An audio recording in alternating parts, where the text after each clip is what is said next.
আমার নবী, আমাদের নবী, আল্লাহর হাবিব নবী রাহমাতুল্লিল আলামিন নবী বলছেন, কোন মুমিন বান্দা পথ হাঁটা চলার পথে যদি একটা কাঁটা ফুটে পায়ের মধ্যে, ওই কাঁটার ব্যথা যদি সে ধৈর্য ধারণ করতে পারে আল্লাহকে সন্তুষ্টি করার জন্য, আমি নবী রাহমাতুল্লিল আলামিন বলে দিলাম ওই ব্যথা সহ্য করার কারণে, আল্লাহর উপর সন্তুষ্টি থাকার কারণে আল্লাহ তার আমলনামা থেকে গুনাহ মাফ করে দেয়।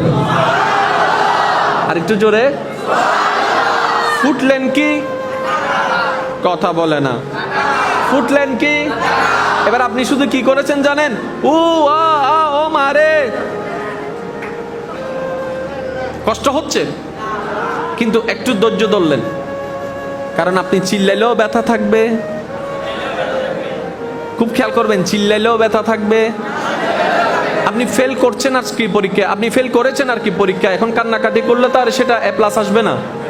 এখন আমার যুবক ভাই বোনেরা, আমার যুবতী ভাই বোনেরা কি করে, যুবক যুবতী ভাই বোনেরা এটাকে না সহ্য করতে পেরে 10 জনের, ওই যে আমাদের সমাজের কিছু মানুষ আছে, ওই নিজের পাতে কি আছে কি দেখে না, মানুষকে শুধু বারবার খোঁটা মারে, মানুষের পাতের মধ্যে শুধু গুতা মারে। ছেলেটার ওই মেয়েটার এই হয়েছে, ছেলেটার এই হয়েছে, পড়ালেখায় পাস করতে পারে নাই, নিজেদের পরীক্ষায় পাস করে নাই, সে কথা আর বলে না। ওই একটা ছেলে এমএনএস পেয়েছে, একটা মেয়ে এমএনএস পেয়েছে, এটাকে উৎসাহ সে দেয় না। তারা তো জানে না জীবনের তকদিরের সফলতা গোল্ডেনে প্লাসের মধ্যে থাকে না, আল্লাহর রহমতের মধ্যে থাকে। আপনার জানাশোনার অনেক ছেলে মেয়েকে আপনি দেখবেন ভালো পড়ালেখা করতো না, কিন্তু জীবনে শাইন করছে না, আছে নাকি না আপনারা বলেন? আবার যাদেরকে ছোটবেলা থেকে সবাই বলে সেটা অনেক ব্রিলিয়ান্ট, অনেক ভালো, এটাও তো আপনারা দেখেছেন। এটা আল্লাহ কেন করেছেন? আল্লাহ পাক জানান দিতে চাচ্ছেন, তোমরা যে থিওরি দিয়ে সফলতাকে চিন্তা করো সেটা তোমাদের থিওরির উপর নির্ভর করে না, সেটা আমি রহমানের ইচ্ছার উপর নির্ভর করে। বলেন সুবহান। এবার বলেন, কষ্ট কার জীবনে নাই? সবার জীবনে কষ্ট আছে, সবার জীবনে কষ্ট আছে, সবাই নিজ নিজ জায়গায় দুঃখে কষ্টে সময় কাটাচ্ছে। আমাদের যে জিনিসটা বুঝতে হবে এবং মনে রাখতে হবে, মনে রাখবেন, শয়তান কখন বেশি হামলা করে জানেন? যখন আপনি কষ্টে পড়ে যাবেন শয়তান এসে আপনাকে লাড়া শুরু করবে। যখন আপনি বেশি ডিপ্রেশনে চলে যাবেন শয়তান তখন আসবে, তখন এসে কি বলে, এখন আমি বললে আপনাদের এখানে অনেকের সাথে আপনার কথা মিলে যাবে। দেখেন আমাদের জীবনে এরকম হয় কিনা, অনেক নামাজ পড়ছে, অনেক নামাজ পড়ে চেয়েছে, তাহাজ্জুদ পড়ে চেয়েছে, দোয়া করেছে, কিন্তু আশাটা পূরণ হয় নাই। এক পর্যায়ে এসে মানুষটা বলে, নামাজ পড়ে আর লাভ কি? হয় হয় এরকম হয়, চেয়ে আর লাভ কি? এতদিন চাইছি পাই নাই তো, এতভাবে চেয়েছি পাই নাই তো, এইভাবে চেয়েছি পাই নাই তো। আসলে সেটা ওনার কথা নয়, এর কিছুদিন আগে শয়তান এসে মনের মধ্যে বসাই দিয়েছে, পড়ে লাভ কি, তুমি তো পাচ্ছ না। আমরা বোকার মতো কি করলাম, ওই শয়তানের কথাটাকে নিজের কথা ভেবে আপন করে নিয়ে আমরা ধোঁকায় পড়ে গেলাম। আর সেজন্য সবার উচিত আগে শয়তানের ধোঁকা কাকে বলে সেটা যাচাই বাছাই করা, শয়তানে কিভাবে ধোঁকা দেয় সেটা বুঝতে পারা। কারণ আপনার আমার যেভাবেই হোক আল্লাহর প্রিয় হতেই হবে। আর একটু জোরে বলেন না, আল্লাহর প্রিয় হবার ইচ্ছা আছে না নাই? আপনি চান কিংবা না চান আপনাকে মরতে হবে, আপনি চান কিংবা না চান আপনাকে কবরে যেতে হবে। কি নিয়ে যাচ্ছেন ভাই, কি নিয়ে যাচ্ছেন? নিজেকে প্রশ্ন করেন, তর্ক করার দরকার নাই, ঝগড়া করার দরকার নাই। এবার আল্লাহ পাক রব্বুল আলামিন কি সুন্দরভাবে বলছেন দেখেন, হে আমার বান্দাগণ, তোমাদেরকে আমি পরীক্ষা করব ভয় দিয়ে। আর একটু জোরে, হে আমার বান্দাগণ জেনে রাখো আমি তোমাদেরকে মাস্ট বি পরীক্ষা করব ভয় দিয়ে। সম্পদ নষ্ট করে, আপনজনদেরকে তোমার কাছ থেকে কেড়ে নিয়ে, আরো বিভিন্নভাবে আমি তোমাদেরকে পরীক্ষা করব, এতটুক জেনে রাখো। যেহেতু আল্লাহ জানাই দিয়েছেন তার মানে পরীক্ষা নিবেন। যেহেতু আল্লাহ জানাই দিয়েছেন আপনাকে পরীক্ষা নিবেন।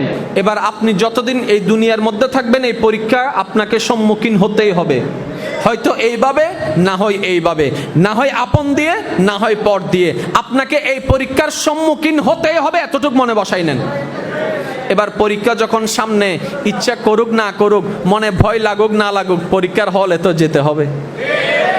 এখন আপনার পরীক্ষা যখন সামনে, আপনাকে তো পড়ালেখা করতেই হবে। সেজন্য দেখলেন না এসএসসি পরীক্ষার মধ্যে যখন আমার ভাই বোনেরা পড়ালেখা করে নাই, যখন হঠাৎ করে অ্যানাউন্স হয়েছে পরীক্ষার সময় সবাই পড়ালেখা হুরুস্তুল পড়ালেখা শুরু করেছে। এই সামনে এসএসসি পরীক্ষা আসবে, আমার ভাই বোনেরা হুরুস্তুল পড়ালেখা করছে। এতদিন পড়ি নাই আমরা, সেটা এখন টানতে হচ্ছে আমাদেরকে। কথা বলেন ঠিক না? এবার আপনাকে পরীক্ষা দিতে হবে। এবার আপনি পরীক্ষার জন্য প্রস্তুতি যদি নিতে পারেন, আপনার জন্য সফলতা সহজ। এবার পরীক্ষার প্রস্তুতি কিভাবে নেবেন এবং সফলতা কিভাবে হবেন, সেটাও আল্লাহ পাক কোরআনের আয়াত দ্বারা বুঝাই দিয়েছেন। বলেন না সুবহানাল্লাহ? আরেকটু জোরে বলেন। আল্লাহ বলছেন বিভিন্নভাবে আমি তোমাদেরকে পরীক্ষা, আওয়াজ হয় নাই, হে বান্দারা জেনে রাখো আমি আল্লাহ তোমাদেরকে বিভিন্নভাবে পরীক্ষা,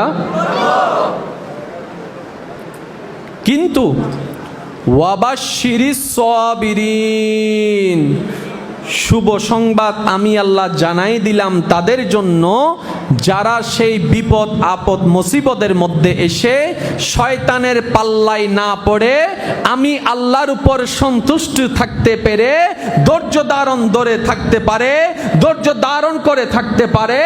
আমি আল্লাহ শুভ সংবাদ তাদের জন্য শুনাই দিলাম। তার বিপদও আছে,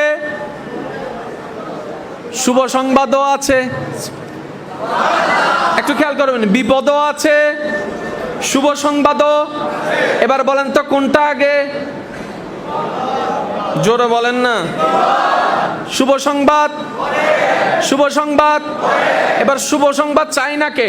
সবাই চাই। এবার আমাদের যদি চাওয়াটাই শুভ সংবাদে হয়, তাহলে আমাদেরকে ওই বিপদের সেতুটা পার দিতেই হবে।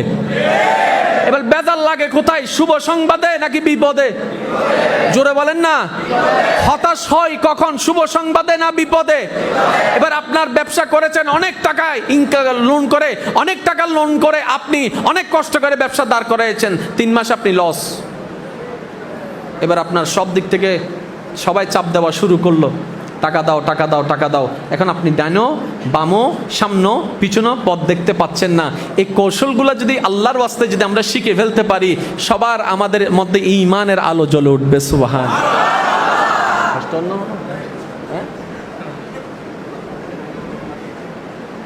এই শীতকালে যে আমি কেন এত ঘামাই আমি সেটাই বুঝি না।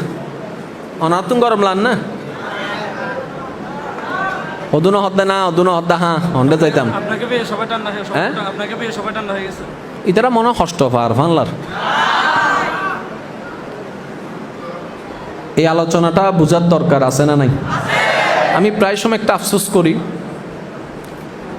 কোরআন যার কাছে আছে, হাদিস যার কাছে আছে, তার কাছে আর পৃথিবীর কোনো কারো কাছে পরামর্শ নেওয়ার দরকার।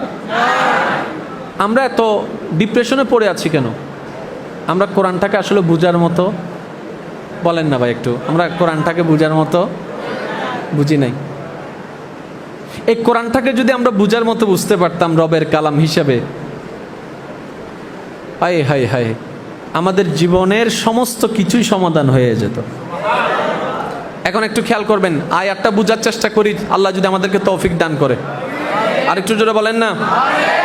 বিপদ আগে, শুভ সংবাদ। তাহলে আপনার আমার টার্গেট কি? শুভ সংবাদ। তাহলে শুভ সংবাদ যদি এখানে হতে পারে, 1 সপ্তাহ হতে পারে, 1 মাসও হতে পারে, 1 বছরও হতে পারে, 10 বছরও হতে পারে, ওই টাইম আপনি আমি শনাক্ত করতে পারবো না, ওই টাইম আপনি আমি সিলেক্ট করতে পারবো না।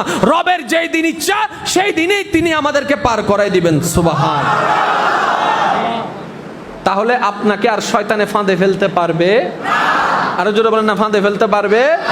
যেমন আপনি যদি কারোর জন্য অপেক্ষা করেন, সে যদি বলে আমি 10 মিনিটের ভিতর আসতেছি, তখন দেখবেন অস্থিরতা বাড়ে। কারণ আপনার কাছে টাইম এখানে সেটিং হয়েছে, কিন্তু 10 মিনিট তো হয়ে গেল, 9 মিনিট হলো, সে তো আসে না, 10 মিনিট হলো আসে না, 12 মিনিট 15 মিনিট হতে না হতে আপনি কিন্তু আবার একটা কল দেন। আর সে যদি প্রথমে এই কথা বলতো, দোস্ত তুই দাঁড়া, আমি জ্যামের মধ্যে আছি, দেখি আসতে কতক্ষণ লাগে, তাহলে কিন্তু আপনার এই টেনশনটা লাগতো না, কারণ আপনি কোনো টাইম জানেন না।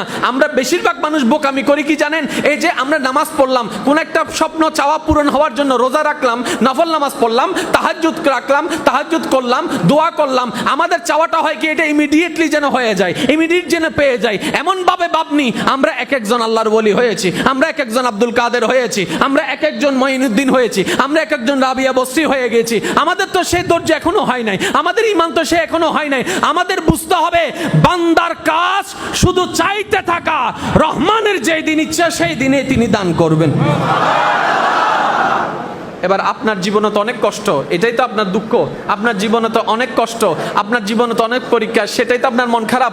একবার নিজের মনকে প্রশ্ন করেন তো, আপনার জীবনের কষ্টটা কি হযরত আইয়ুব নবীর চাইতে বেশি? জোরে বলেন না। আপনার আমার জীবনের কষ্ট, আপনার আমার জীবনের দুঃখটা কি হযরত আসিয়া আলাইহিস সালামের চাইতে বেশি? আপনার আমার জীবনের কষ্ট দুঃখটা কি হযরত ঈসা আলাইহিস সালামের চাইতেও বেশি? আর একটু জোরে বলেন না। আপনার আমার জীবনের কষ্টটা কি ইব্রাহিম নবী আলাইহিস সালামকে আগুনের মধ্যে পড়ার সেই পরীক্ষার চাইতেও বেশি কঠিন? আপনার আমার জীবনের কষ্টটা কি হযরত ইউনুস আলাইহিস সালামের মতো মাছে থাকা, দিনের পর দিন রাতের পর রাত, ওই রকমের চাইতেও কি বেশি কঠিন হয়েছে? আপনার আমার জীবনের কষ্টটা কি নবী রাহমাতুল লিল আলামিনের মক্কার জীবন, তায়েফের জীবনের চাইতেও বেশি হয়েছে? তাহলে ওনাদের কষ্টের সামনে আপনার আমার কষ্টের কোনো কিছুই না। আরে আপনি কেমন নবীর উম্মত, আপনার নবী কত দয়াবান, আপনার নবীকে আপনার আল্লাহ কত শান দান করেছেন।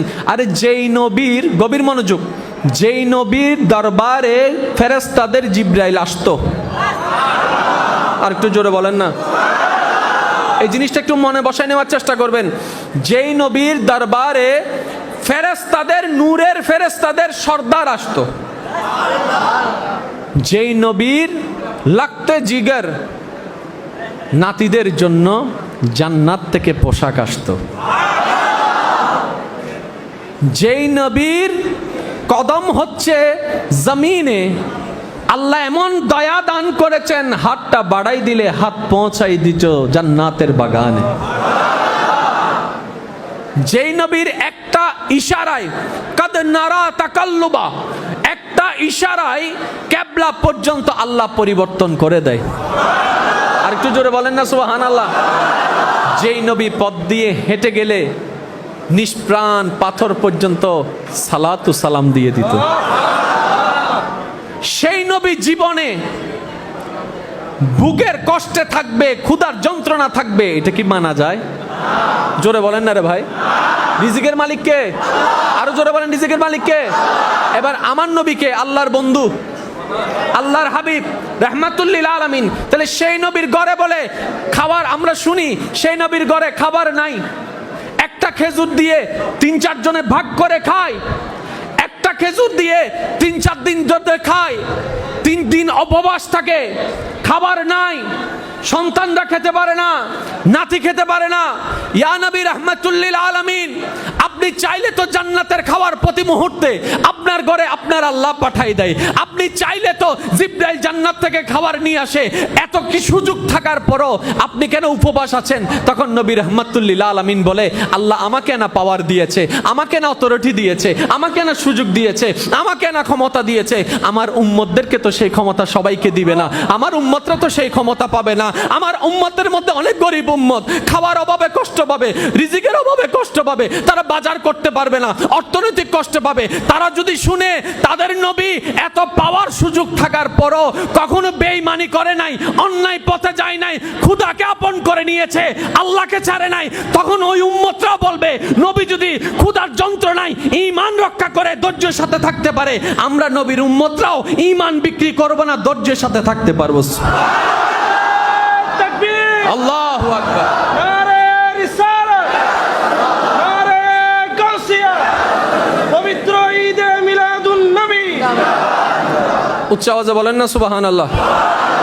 একটা কথা মনে রাখবেন, যদি আল্লাহর প্রিয় হতে চান, ঈমান তো আলহামদুলিল্লাহ আছে। আমার আওয়াজ মনে হয় আপনারা শুনতে পাচ্ছেন না, পাইলে একটু আওয়াজ দেন। আলহামদুলিল্লাহি রাব্বিল আলামিন, আমাদের ঈমান তো, শুধু আমলটা একটু জোরে বলেন, আমলটা একটু। কারণ রবকে খুশি করার মতো যে পরিমাণ যত সুন্দর কোয়ালিটিফুল আমল দরকার সেটা আমাদের কারো কাছে, তাই আমরা সবাই চেষ্টায় আছি, আমরা সবাই চেষ্টায় আছি রবকে খুশি করার জন্য।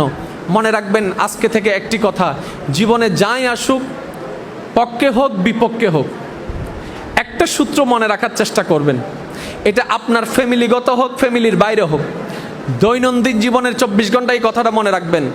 বুঝেন কিংবা না বুঝেন, পক্ষে হোক বিপক্ষে হোক, প্রথম যে কোনো সিচুয়েশনে আগে বলবেন আলহামদুলিল্লাহ, আলহামদুলিল্লাহ, আলহামদুলিল্লাহ। আপনার ইনকাম হওয়া দরকার ছিল 5,000, কোনো কারণে হয়েছে 3,000, এতটুকুর মধ্যে বলবেন আলহামদুলিল্লাহ।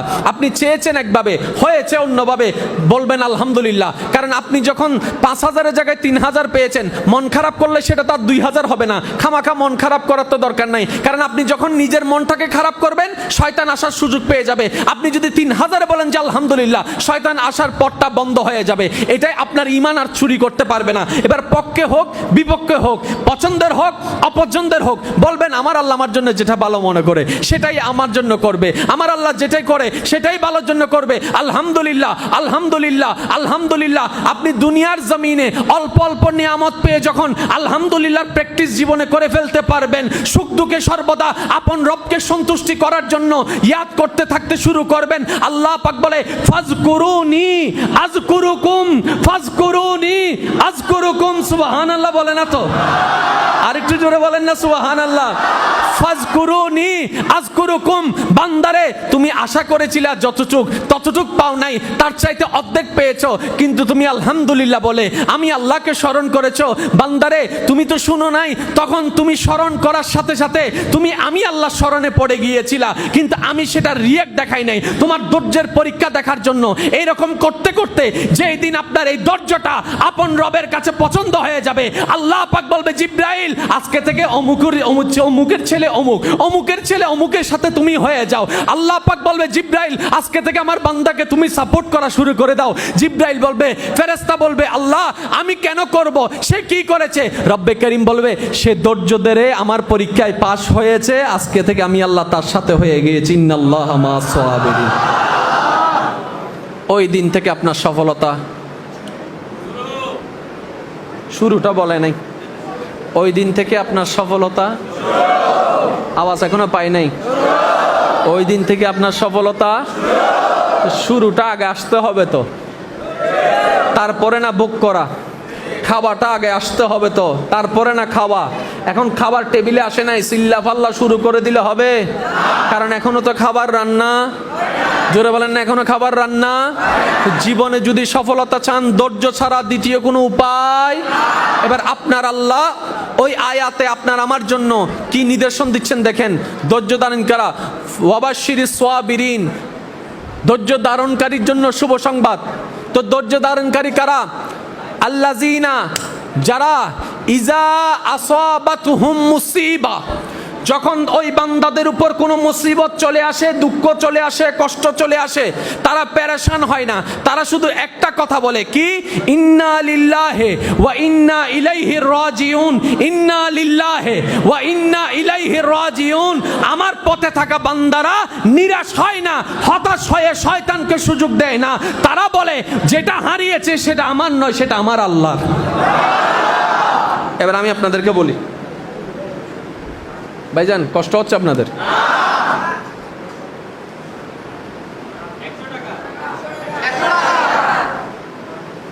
যার পকেট থেকে হারায় সে খোঁজে, জোরে বলেন। ওনার পকেট থেকে হারালো, উনি খুঁজতে আছেন। আমরা বললাম ভাই কি খুঁজেন? আমার 100টা টাকা হারাই গিয়েছে। এখন অস্থিরতা কি 100 জনের মধ্যে না একজনের মধ্যে? জোরে বলেন না। এবার কিছুক্ষণ পরে আমার ভাইজান পাইলেন, পাওয়ার পরে স্থির হয়ে গেলেন। স্থির হওয়ার পরে উনি দোকানে গেলেন, দোকানে যাওয়ার পরে সেটা দিয়ে কিছু একটা কিনে আনলেন। এখন টাকাটা চলে গেল দোকানদারের কাছে। এবার যখন সেই একই টাকাটা হারাই গেল, আমার ভাইয়ের আর টেনশন নাই, এবার টেনশন দোকানদারের। এবার দোকানদার খুঁজতে আছে, এবার দোকানদার খুঁজতে আছে। এবার দোকানদার যখন পেল সে শান্তি হয়ে গেল। কিছুক্ষণ পরে আপনি গেলেন, কিছু একটা জিনিস কিনিলেন, নেওয়ার পরে আপনাকে এই চেঞ্জটা সে দেয়। এখন ওই টাকাটা আপনার কাছে আসার পরে আপনি মাহফিলে আসলেন, আসার পরে এবার আপনার থেকে হারাই গেল। এবার আপনি খুঁজতে আছেন, আমার ভাই বসা, অথচ 10 মিনিট আগে একই টাকা উনি খুঁজছেন, এখন 10 মিনিট পর আপনি খুঁজছেন। কিরে টাকা তো একটা, তো কিছুক্ষণ ওনার টেনশন, কিছুক্ষণ ওনার টেনশন। ব্যাপার কি? বলে যে বেশ ব্যাপার আসলে সেই টাকাই নয়, যে যেটাকে নিজের মনে করে টেনশন তার। যে নিজের মনে করবে টেনশন তার, এবার আপনার এটা হারাই গেলেন, আপনি বললেন যে এটা তো আমারই না। জোরে বলেন না রে ভাই। যে মনে করবে আমার। এবার আসেন, বাপ মারা গেলে সন্তান কান্না করে, মা মারা গেলে সন্তান কান্না করে, কোন একটা কিছু হারাই গেলে মানুষের মন খারাপ হয়ে যায়, ঠিক না? মোবাইল হারাই গিয়েছে, আপনার টেনশনে আছেন। এটাই তো আমি বলতে চাচ্ছি, সবার মানে এটাই নয় যে আপনি চেষ্টা করবেন না, সেটা নয়। সবার মানে হচ্ছে আপনি অতটুক অধৈর্য হবেন না, যতটুক অধৈর্য হলে শয়তান সুযোগ পেয়ে যাবে আপনাকে বিভিন্ন কথা চিন্তা করাই দিয়ে আপনার মনের ভিতর আল্লাহর অভক্তি নিয়ে আসবে, অবিশ্বাস নিয়ে আসবে। এতটুক সুযোগ দেওয়া যাবে, কারণ শয়তান চেষ্টা করতেই থাকবে, আমাদেরকেও আমাদের চেষ্টা করতে হবে।